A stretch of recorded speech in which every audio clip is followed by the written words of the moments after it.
Hey, what's up? Kumusta mga idol? Ngayon nga ay may panibagong pag-uusapan na naman tayo. Bago tayo magsimula, ay shoutout muna kina Ray Alvarez at Reza Abias ng Naga City. Maraming salamat sa panonood mga idol. Well, hindi na nga natin to patatagalin pa. Kung bago ka sa aking channel ay welcome sa J-Zone TV.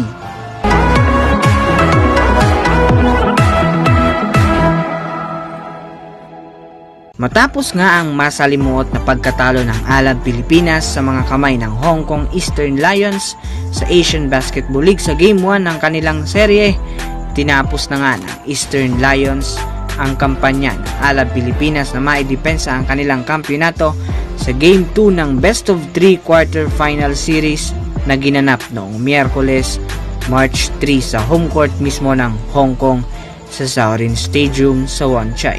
Natapos nga ang laro sa score na 102-84 at mag-a-advance ang Hong Kong sa semifinals ng ABL. Kaya ngayon nga ang tanong ng marami ay ano nga ba ang susunod na gagawin ng two-time local MVP ng Alab Pilipinas na si Bobby Ray Parks Jr.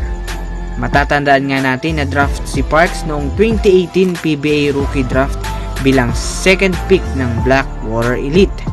Ang Blackwater Elite nga ay hindi na nakapasok sa PBA Philippine Cup Playoffs. Hindi rin nga nakapaglaro si Ray Ray Parks sa Blackwater Elite noong Philippine Cup sa kadahilan ng meron pa nga siyang outstanding commitment na maglaro sa San Miguel Alab Pilipinas sa ABL 9. Nakasaad nga ito sa kanyang application letter nang mag-apply siya sa 2018 PBA Rookie Draft na mag-i-start nga daw itong maglaro sa Commissioner's Cup. Ngayon nga ay tapos na ang kontrata nito sa Alab Pilipinas at inaasahang magre-report na sa Blackwater Elite. Binigyan nga ito ng Blackwater Management ng oras upang makapagpahinga at makarecover matapos ang kanyang kampanya sa ABL 9. Sabi nga ng Blackwater Team Manager na magre-resume daw ang practice ng Blackwater sa April 8 ngunit hindi nga si Parks isasali upang makapagpahinga mismo. Dagdag na sabi pa nga ay mga pakatapos na raw ng Holy Week ito pagpapraktisin. Matatandaan ngang meron ngang kumalat na balita na ang may right daw kay Bobby Ray Parks ay na-trade sa Meralco Bolts matapos ang 3-team deal na kasali ang TNT Katropa. Si Ray Ray Parks nga ay ang anak ng dating PBA import na si Bobby Parks na naglaro dati sa TNT Katropa.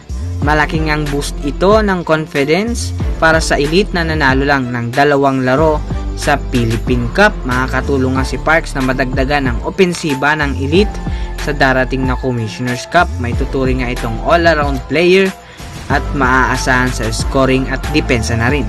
Hindi nga ito may tuturing na rookie dahil pagdating sa laro, marami nga itong team na nasalihan sa international, sa Alab Pilipinas at sumali pa nga ito sa Maharlika Pilipinas Basketball League bilang parte ng Mandaluyong Il Tigre. Ito nga ang type na player na kinakailangan ngayon sa tingin ko. Kinakailangan ng Blackwater Elite. Atin na nga lang pakaabangan kung kaya nga bang iangat ni Bobby Ray Parks ang Blackwater Elite ngayong darating na Commissioner's Cup. So yun nga mga idol ang short video natin ngayon. Again, this is J-Zone TV. Don't forget to click subscribe at i-click nyo na rin nyo po yung notification bell para ma-notify kayo sa mga bagong uploads natin. So yun mga idol, maraming salamat sa panonood.